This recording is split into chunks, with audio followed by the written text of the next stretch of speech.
السلام علیکم ورحمۃ اللہ وبرکاتہ۔ الحمدللہ رب العالمین والصلاة والسلام علی رسولہ الامین وعلی آلہ وصحبہ اجمعین۔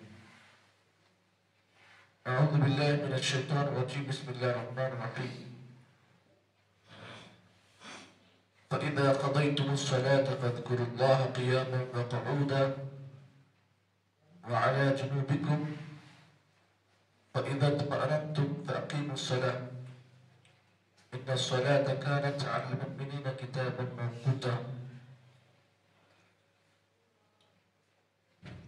محترم سامعین اکرام، اب حضرات کے سامنے سورۃ النساء کی آیت نمبر 102 کو پڑھا گیا۔ گزشتہ اس سے پہلے والی آیت میں نماز خوف کے سلسلے میں اللہ تعالیٰ نے کچھ احکامات بیان کیے، اور اس میں یہ بات بیان کی گئی کہ نماز خوف یعنی وہ نماز جب دشمن کے مقابلے میں جب دونوں مقابل فوج دونوں آپس میں ایک دوسرے سے لڑ رہی ہیں، ایسے موقع پر جو نماز قائم کی جاتی ہے اس کو نماز خوف کہتے ہیں۔ اور نماز خوف کے اندر یہ طریقہ بتایا گیا کہ ایک گروہ یعنی ایک فوج کا ایک حصہ نماز قائم کرے گا، اور جب ان کی ایک رکعت مکمل ہوگی تو دوسرا جو فوج کا حصہ ہوگا وہ ایک آدمی کی اقتداء میں اپنی ایک رکعت ادا کرے گا۔ اس کے بعد پھر جو نماز پڑھنے والا ہوگا وہ اپنی دوسری رکعت پڑھائے گا۔ تو طریقہ نماز خوف کا احادیث میں نماز خوف کے مختلف طریقے آئے ہیں۔ اب نماز خوف میں کیا ہوتا ہے، 4 رکعت والی نماز کو آپ 2 رکعت بھی ادا کر سکتے ہیں، اور کبھی کبھار 2 رکعت والی نماز 1 رکعت بھی آپ پڑھ سکتے ہیں۔ نماز خوف کا مسئلہ ایسا ہے، جب جنگ اتنی زیادہ ہو کہ جنگ ایک دم مدبھیڑ پر آ جائے، ایسے موقع پر اللہ تعالیٰ نے بھی نماز کو معاف نہیں کیا ہے۔ نماز کو پڑھا جائے گا لیکن اس کا طریقہ عام نماز سے ہٹ کر ہوگا، رکوع ویسے ہوں گے، سجود ویسے ہوں گے، لیکن طریقہ ذرا ہٹ کر ہوگا۔ تو نماز خوف میں بھی اللہ تعالیٰ نے نماز کو معاف نہیں کیا ہے، جنگ کی حالت میں نماز پڑھنے کا اللہ نے حکم دیا، لیکن نماز خوف میں یہ شرط ہوگی کہ فوج کے جو لوگ ہوں گے وہ اپنے ہتھیار کو اپنے بازو رکھیں گے۔ کیوں؟ اگر دشمن آ جائے، موقع ہے جنگ کرنے کا، تو فوری وہ اپنی نماز ختم کر جنگ کریں گے۔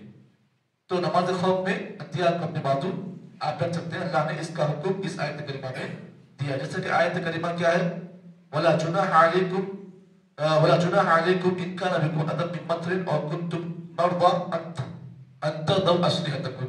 اللہ نے کہا تم پر کوئی گناہ نہیں ہے اگرچہ تم نماز خوف کی حالت میں ہو یا تم مریض ہو، أَن تَضَعُوا أَسْلِحَتَكُمْ، لیکن تم اپنے ہتھیار کو اپنے قریب رکھ کر نماز پڑھ سکتے ہو۔ یہ اللہ تعالیٰ کا حکم ہے۔ آگے اللہ تعالیٰ نے جو آیت کریمہ آج کے درس میں نے آپ حضرات کے سامنے پڑھی ہے، یہ نماز خوف کے اسی مسئلے کی بالکل بعد والی آیت ہے۔ اللہ تعالیٰ نے اس آیت کریمہ میں فرمایا فَإِذَا قَضَيْتُمُ الصَّلَاةَ، جب تم نماز کو ادا کر لو۔ کون سی نماز؟ نماز خوف کو۔ فَإِذَا قَضَيْتُمُ الصَّلَاةَ، جب تم نماز کو پورا کرو، نماز کو ادا کرو، تو اللہ تعالیٰ نے یہاں پر ایک حکم نازل کیا۔ حکم کیا ہے؟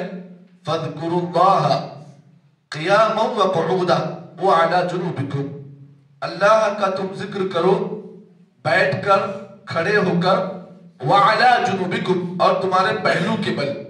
یعنی اس آیت کریمہ میں اللہ تعالیٰ نے یہ حکم نازل کیا کہ جب نماز ادا کر لی جائے، نماز پڑھنے کے فوری بعد کیا کریں ہم؟ اللہ کا ذکر کریں۔ لیکن آج ہمارے پاس اس کا بالکل اہتمام ختم ہو چکا ہے۔ کچھ لوگ الحمدللہ کرتے ہیں، نماز پڑھتے ہیں، بیٹھتے ہیں اپنے مقام پر اور اللہ کا ذکر و اذکار کرتے ہیں، لیکن اکثر لوگ تو ایسے ہیں، یہاں امام صاحب سلام پھیرتے ہیں، ان کا فوری قدم جو ہے مسجد کے مین ڈور پر ہوتا ہے۔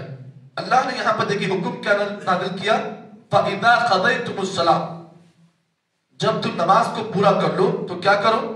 فوری بات کیا حکم آیا ہے؟ فَاذْكُرُوا اللَّهَ، اللہ کا ذکر کرو۔ دیکھیے ہر مسجد میں ہوتا ہے، کیا ہوتا ہے؟ نماز کے بعد کے اذکار پڑھتے ہیں لوگ، باقاعدہ نماز کے بعد کے اذکار کی پابندی ہوتی ہے، لیکن آج ہمارے پاس آہستہ آہستہ یہ چیزیں ختم ہو رہی ہیں۔ اور یہ بات آپ یاد رکھیں، میں بڑی اہم بات بتا رہا ہوں، جب لوگوں کے اندر سے اللہ کے نبی کی ایک ایک سنت ختم ہوتی ہے نا، اس کی جگہ پر ایک ایک بدعت آ جاتی ہے. سنتیں جیسے ختم ہوں گی بدعتیں آئیں گی. یہ آپ یاد رکھیں، سنتوں کا اگر ختم کریں گے تو سنت کی جگہ پر بدعات کو اللہ تعالیٰ لائے گا. یہ بات تو طے ہے. آج ہمارے پاس سے سنتیں آہستہ آہستہ ختم ہو رہی ہیں. دیکھیے ہمارے کھانے پینے کا جو سنت کا طریقہ ہے الگ ہو چکا ہے، سونے کا طریقہ الگ ہو چکا ہے، جاگنے کا طریقہ الگ ہو چکا ہے، بیٹھنے کا طریقہ الگ ہو چکا ہے. الغرض میں کیا بتاؤں آپ کو، ہمارے پاس اللہ کے نبی کی جو سنتیں بتائی گئی ہیں، ہم نے آہستہ آہستہ جب ان سنتوں کو ختم کر دیا ہے تو زندگی میں ہمارے پاس نئی نئی بدعتیں آ رہی ہیں. تو معلوم کیا ہوا، سنتوں کو کبھی بھی مس نہ کرے. اللہ کے نبی کی سنت آپ کو معلوم ہے، کیا معلوم ہے؟ مثال طور پر اللہ کے نبی کی سنت ہے، کیا سنت ہے؟ کہ جب کسی سے بات کرو ہنس کر بات کرو. یہ نبی کی سنت ہے نا، نہیں کسی اور نے بتایا، یہ نبی نے بتایا نا. جب کسی سے بات کرو ہنس کر بات کرو، یہ اللہ کے نبی کی سنت ہے. آج ہم نے کیا کیا، اس سنت کو ہم نے بھلا دیا. اللہ کے نبی کی ایک اور سنت ہے، چپل پہنے تو کیسے پہنو، پہلے دایاں پیر، نبی کی سنت ہے نا. جی کھانا کھاؤ تو کیسے کھاؤ، اللہ کے نبی کی سنت ہے، کیسے کھاؤ، نوالا اچھا بناؤ، چباؤ اس کو، یہ نبی کی سنت ہے نا. کھانا کھاؤ تو اللہ کے نبی کی سنت یہ ہے کہ دائیں ہاتھ سے کھاؤ، سیدھے ہاتھ سے کھاؤ. کھانے کھانے میں اللہ کے نبی کی سنت یہ بھی ہے کہ جو چیز آپ کے قریب ہے اس کو آپ لو. یہ سنت اللہ کے نبی کی ہے. اٹھتے بیٹھتے چلتے پھرتے اللہ کے نبی کی کئی سنتیں ہم جانتے ہیں، لیکن آہستہ آہستہ ہم نے سنتوں کو بھلا دیا ہے. اور سنتیں جب ختم ہوں گی تو سنتوں کی جگہ بدعتیں آئیں گی. تو اللہ نے یہاں پر ایک سنت بیان کی، کیا ہے؟ فَإِذَا قَضَيْتُمُ الصَّلَاةَ، جب تم نے نماز پوری کر لی تو کیا کرو، نماز کرنے کے بعد فَاذْكُرُوا اللَّهَ، اللہ کا ذکر کرو. تو معلوم کیا ہوا، نماز پڑھنے کے بعد اذکار کا ادا کرنا یہ اللہ کے نبی کی سنت ہے، اور یہ اللہ کا حکم بھی ہے. یہ اللہ کا حکم ہے. لوگ بولتے ہیں صاحب نماز پڑھنے کے بس اذکار پڑھنا کہاں ہے، کہاں لکھا ہے بتاؤ. ارے بھیا حکم ہے اللہ کا، فَإِذَا قَضَيْتُمُ الصَّلَاةَ، جب تم نماز پوری کرو تو کیا کرو، فَاذْكُرُوا اللَّهَ، اللہ کا ذکر کرو. یہ اللہ کا آرڈر ہے. یہ اللہ کا آرڈر جو ہے قرآن مجید میں اللہ نے نازل کیا ہے. یہ آپ کی الگ بات ہے کہ آپ کے اندر دماغ میں عقل نہیں ہے، آپ نہیں پڑھتے اس کو. فَإِذَا قَضَيْتُمُ الصَّلَاةَ، جب نماز کو پورا کرو، فَاذْكُرُوا اللَّهَ، اللہ کا ذکر. دیکھو جو اذکار لگے ہوتے ہیں نماز کے بعد کتنی منٹ پڑھ سکتے ہیں آپ، 10 منٹ، اور مشکل سے 7 منٹ میں آپ اذکار پورے پڑھ لیں گے. نماز کے بعد جو اذکار ہے کیا کیا ہے، ایت الکرسی، اس میں 3 پل ہے، اور اس کے علاوہ جو ہے چھوٹے موٹے اذکار ہیں، سبحان اللہ، الحمدللہ، یہ جو تکبیرات ہیں، یہ تسبیحات ہیں، یہ آپ کو پڑھنا ہے. آپ کو اتنا ہی مشکل اگر ہو رہا ہے تو پھر اللہ تعالیٰ کو آپ کی نمازوں سے کوئی واسطہ نہیں ہے. نماز پڑھو تو اس انداز سے پڑھو جیسا اللہ نے پڑھنے کا آپ کو حکم دیا ہے. 5 منٹ کا اگر آپ اذکار کر لیتے ہو تو اس میں فائدہ اللہ کا نہیں، آپ کا ہے. اور یہ بات یاد رکھیں، یہ اذکار جو ہے نا، اس کی مثال دو آپ کو. اذکار ایک ایسا قلعہ ہوتا ہے کہ جو آدمی اس قلعے میں بند ہو جاتا ہے نا تو شیطان کا کوئی حملہ اس آدمی پر نہیں ہوتا ہے، کیونکہ اذکار آدمی کے لیے قلعے کی طرح کام کرتے ہیں. جس سے ایک آدمی قلعے میں بند ہوتا ہے تو ہر قسم کے حملوں سے وہ بچ جاتا ہے. تو شیطان کے حملے سے بچنے کے لیے سب سے پاورفل چیز کیا ہے، اذکار ہے. چاہے وہ نماز کے بعد کے ہو یا پھر وہ صبح و شام کے اذکار ہوں. پابندی کریے آپ. یقین مانیے ہم بھی شروعات میں اذکار کا اہتمام بہت کم کرتے تھے، لیکن جب معلوم ہوا ان اذکار کی طاقت کیا ہے، اللہ اکبر. صبح و شام کے اذکار میں اللہ نے وہ طاقت رکھی ہے کہ اگر کوئی آدمی صبح کے اذکار پڑھ لیتا ہے تو شام تک وہ آدمی ہر قسم کے بلاؤں سے، آفتوں سے محفوظ ہو جاتا ہے. اور جو آدمی شام کے جو اذکار پڑھ لیتا ہے دوبارہ نیکسٹ ڈے صبح تک وہ آدمی مختلف چیزوں سے، حادثات سے بچ جاتا ہے. یہ اذکار کی طاقت ہے. اللہ اکبر.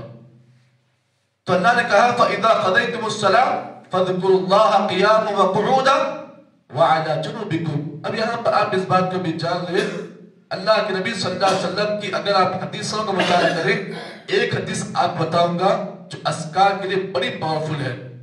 نبی اکرم صلی اللہ علیہ وسلم کے بڑے مشہور معروف صحابی حضرت ابو الدرداء رضی اللہ تعالیٰ، بڑے مشہور صحابی ابو الدرداء اور ان کی بیوی کا نام ام الدرداء، دونوں صحابیاں جو ہے، یہ دونوں صحابی جو ہے دنیا سے بڑے بے رغبت تھے، ابو الدرداء ام الدرداء۔ حضرت ابو الدرداء رضی اللہ تعالیٰ عنہ کی روایت ہے جسے امام ترمذی نے اپنی جامع الترمذی میں روایت کیا۔ راوی حدیث ابو الدرداء ہے، فرماتے ہیں اللہ کے نبی صلی اللہ علیہ وسلم نے ایک مرتبہ صحابہ سے سوال کیا، کیا سوال کیا؟ الا انبئکم بخیر اعمالکم، آپ نے صحابہ سے سوال کیا کیا ہے میرے صحابہ، کیا میں تمہیں تمہارے اعمال میں جو تم عمل کرتے ہو، کیا میں تمہارے عملوں میں سب سے بہترین عمل کی خبر نہ دوں؟ اس کے بعد آپ نے سوال کیا الا انبئکم بخیر اعمالکم وازکاها عند ملیککم، اور اللہ کے نبی نے سب پھر سوال کے کہا کیا میں تمہیں وہ عمل نہ بتاؤں جو تمہارے اللہ تعالیٰ کے پاس سب سے پاکیزہ ہے؟ وَأَرْفِعَهَا فِي دَرَجَاتِكُمْ، کیا میں تمہیں وہ عمل نہ بتاؤں جس کے کرنے کی وجہ سے اللہ کے پاس تمہارے درجات بلند ہوں گے؟ وَخَيْرٌ لَكُمْ مِنْ إِنفَاقِ الذَّهَبِ وَالْفِضَّةِ، کیا میں تمہیں وہ عمل نہ بتاؤں جو اللہ تعالیٰ کے بارگاہ میں سونا اور چاندی خرچ کرنے سے افضل ہے؟ صحابہ کرام نے اللہ کے نبی کے ان سوالات کے جواب میں کہا اے رسول بتائیے آخر وہ کون سا عمل ہے؟ نبی نے کہا ذکر اللہ، اللہ کا ذکر یہ آدمی کے لیے سب سے بہترین عمل ہے، اور اللہ تعالیٰ کی بارگاہ میں سب سے درجات والا یہ عمل ہے، اور اللہ تعالیٰ کی بارگاہ میں اللہ کا ذکر سونا اور چاندی اللہ کی راہ میں خرچ کرنے سے بھی افضل ہے۔ جی ہاں، تو معلوم کیا ہوا کہ ایک حدیث میں اللہ کے نبی نے یہ بات بیان کی کہ اللہ تعالیٰ کے لیے اذکار کا پڑھنا یہ سونا اور چاندی خرچ کرنے سے بھی زیادہ افضل ہے۔ اب یہاں پر ایک بات آپ یہ بھی جان لیں، اللہ کے نبی کے پاس ایک صحابی رسول جن کا نام غالباً عبداللہ بن بسر ہے، اللہ کے نبی کے پاس آقا رسول اوصینی، مجھے وصیت کیجئے، مجھے وصیت کیجئے، ایسی وصیت کیجئے کہ زندگی میں آپ کے جانے کے بعد بھی میں اس وصیت پر عمل کروں۔ نبی اکرم نے فرمایا لا یزال لسانک رطبا من ذکر اللہ، آپ نے کہا دیکھو وصیت کی بات کر رہے ہو نا، اور ایسی وصیت کا تم بول رہے ہو کہ میرے جانے کے بعد بھی اس وصیت پر میں عمل کروں اور مجھے اس کا بدلہ ملے۔ نبی نے کہا دیکھو میری وصیت کیا ہے، وصیت یہ ہے لا یزال لسانک رطبا من ذکر اللہ، زندگی میں تمہاری زبان ہمیشہ اللہ کے ذکر سے تر ہو، تمہاری زبان ہمیشہ اللہ کے ذکر سے تر ہو، تر کا مطلب گیلی ہو، یعنی آدمی اپنی زبان سے ہمیشہ اللہ کا ذکر کرے۔ دیکھیے سعودی عرب میں جو لوگ جاتے ہیں وہ کبھی دیکھتے ہوں گے الحمدللہ ہر بورڈ پر، ہر چوراہے پر وہاں پر اذکار کے بورڈ لگے ہوتے ہیں، کہیں پر سبحان اللہ، کہیں پر الحمدللہ، کہیں پر ماشاءاللہ۔ یہ جو اذکار کے بورڈ لگے ہوتے ہیں نا، مقصد کیا ہوتا ہے تاکہ سعودی گورنمنٹ یہ چاہتی ہے کہ لوگ جب سفر کریں راستے میں بھی کہیں پر ایسا بورڈ لگائے تو لوگ جو ہے ذکر کر لیں۔ تو ہمیں اور آپ کو چاہیے کہ اذکار کی پابندی کریں، خصوصاً کیا ہوتا ہے سفر میں کبھی کبھار ایسے حالات آ جاتے ہیں، اگر کوئی آدمی ذکر پڑھ کر اگر سفر پر نکلتا ہے حادثات سے آدمی بچ جاتا ہے۔ اسی لیے اللہ تعالیٰ نے ہمیں اور آپ کو سواری پر چلتے وقت دعا سکھائی ہے۔ وہ دعا کہیں کو پڑھتے ہم اس لیے کہ سفر میں جو حادثات ہوتے ہیں اس سے آدمی بچ جاتا ہے۔ تو اللہ نے کہا فَإِذَا قَضَيْتُمُ الصَّلَاةَ فَاذْكُرُوا اللَّهَ قِيَامًا وَقُعُودًا وَعَلَى جُنُوبِكُمْ، اب آگے اللہ نے کہا فَإِذَا اطْمَأَنْتُمْ فَأَقِيمُوا الصَّلَاةَ، اور جب تمہیں اطمینان ہو جائے، حالت پرامن ہو، خوف کی حالت نہ ہو، حالت پرامن ہو، اس وقت اللہ نے کہا فَأَقِيمُوا الصَّلَاةَ، نماز کو قائم کرو، نماز کو قائم کرو۔ اس کے آگے اللہ نے کہا إِنَّ الصَّلَاةَ كَانَتْ عَلَى الْمُؤْمِنِينَ كِتَابًا مَوْقُوتًا، اللہ نے کہا بے شک نماز مومنوں پر کیسے فرض ہے؟ بے شک نماز مومنوں پر وقت مقررہ فرض ہے۔ ایک نماز کو آپ من چاہی نہیں پڑھیں گے، جب دل ہوا جب نہیں پڑھیں گے، آپ جو وقت نماز کا ہے اب اسی وقت پڑھیں گے، نہیں فجر کے وقت میں ظہر کی پڑھ دوں، ظہر کے وقت میں عصر کی پڑھ دوں، عصر کے وقت میں مغرب کی پڑھ دوں، عشاء کے وقت میں جو ہے دوسری نماز پڑھ دوں، ایسا نہیں ہوگا۔ جس نماز کا جو وقت ہے آپ کو وہ نماز اسی وقت پر پڑھنا ہے۔ یہ اللہ کی طرف سے یہ چیز کیا ہے؟ فرض ہے، فرض۔ تو نماز کو پڑھنا جہاں پر فرض ہے وہیں پر نماز کو اس کے اوقات پر پڑھنا یہ بھی فرض ہے۔ اللہ کے نبی کے پاس ایک صحابی سے کہا اللہ رسول ایسے اعمال بتائیے جو اللہ کی نگاہ میں سب سے افضل ہے. سوال کیا تھا صحابی کا؟ ایسا عمل بتائیے جو اللہ کی نگاہ میں سب سے افضل ہے. نبی نے جواب میں کیا کہا؟ الصلاۃ علی وقتہا، نماز کو اس کے وقت پڑھنا یہ افضل ہے. پھر کہا پھر اس کے بعد کون سا؟ آپ نے کہا بر الوالدین، ماں باپ کے ساتھ اچھا سلوک کرو، یہ بھی سب سے افضل عمل ہے. تو معلوم یہ ہوا جو صحابی رسول سوال لے کر آئے نا، سوال کیا تھا؟ سب سے افضل عمل کون سا ہے؟ تو آپ نے جواب میں کیا کہا؟ نماز کو اس کے وقت پر پڑھنا یہ سب سے افضل عمل ہے. تو معلوم کیا ہوا؟